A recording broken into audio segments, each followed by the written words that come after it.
So we've all heard the scripture, no weapon formed against you shall prosper.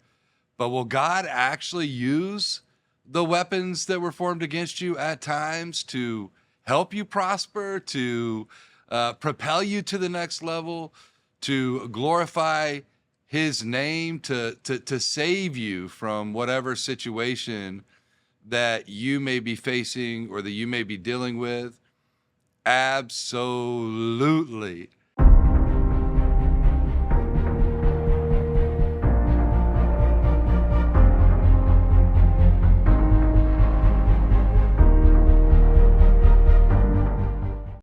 So I want to encourage you in this video, and I'm going to share some things with you here in just a few moments, but I want to encourage you as you face things right now, as you face struggles and you face trials and tribulations, and it seems like all of these attacks are being made against you, that the enemy is, the devil is coming after you in ways that you never even imagined. And you're in a battle. You feel like you're battling for your life.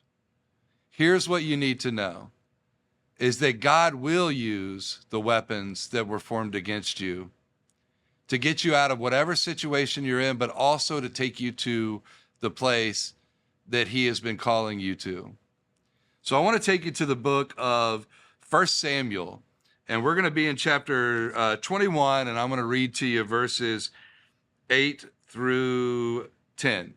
Now, I want to set the backstory here for you a little bit. In 1 Samuel, we're reading about David, who is currently in this chapter. He is fleeing from Saul. Saul wants to kill David, right? And so he's fleeing from Saul, and he has nothing to his name. He has no weapons. He has no food. He has nothing.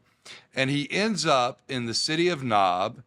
And in the city of Nob, he approaches a priest for the kingdom of Israel named Ahimelech.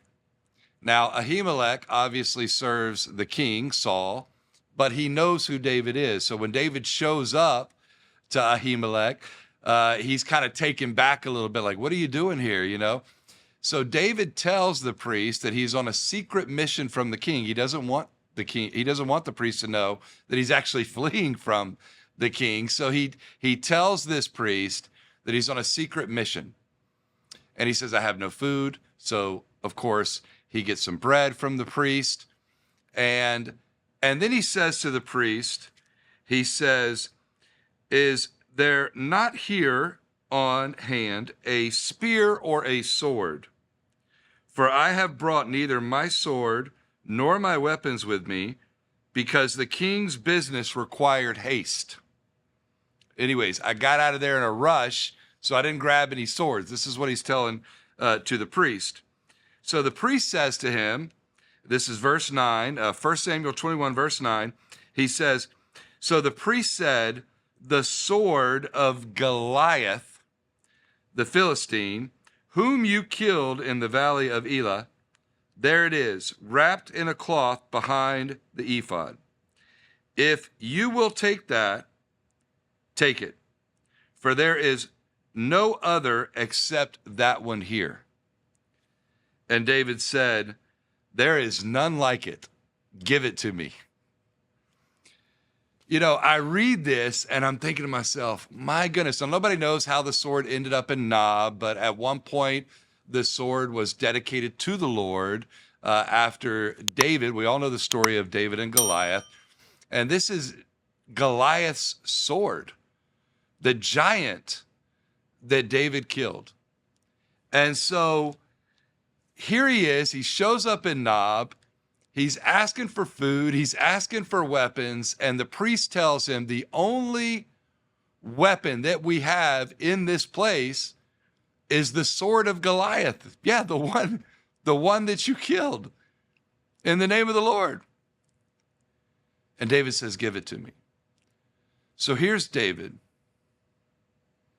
fleeing from Saul, trying to stay alive. He's in probably one of the toughest situations of his life.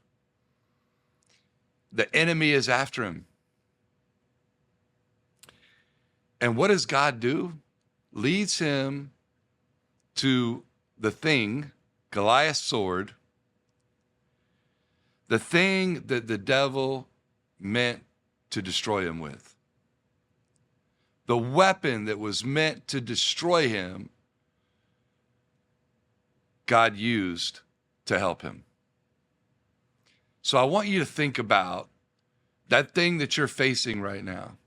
I want you to think about that weapon that the devil has thrown at you, that he has used to try to take you out, to take away your hope, to take away your dreams, to take away your relationship with Jesus.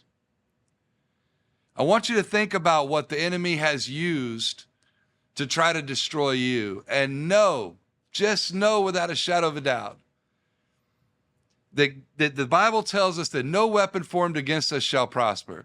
It doesn't tell us at any point that God will not use what the enemy meant to destroy us for good. So just keep that in mind as you face whatever it is that you're facing right now. Just know that if you keep your faith in the Lord, keep your faith in the Lord, just know that he is going to deliver you from the hands of the enemy.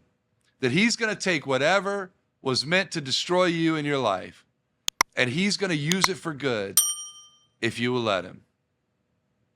I hope this video serves you well. I encourage you, keep pressing forward no matter what it is that you're facing right now, and just know that the Lord is with you. God bless you. We'll see you soon.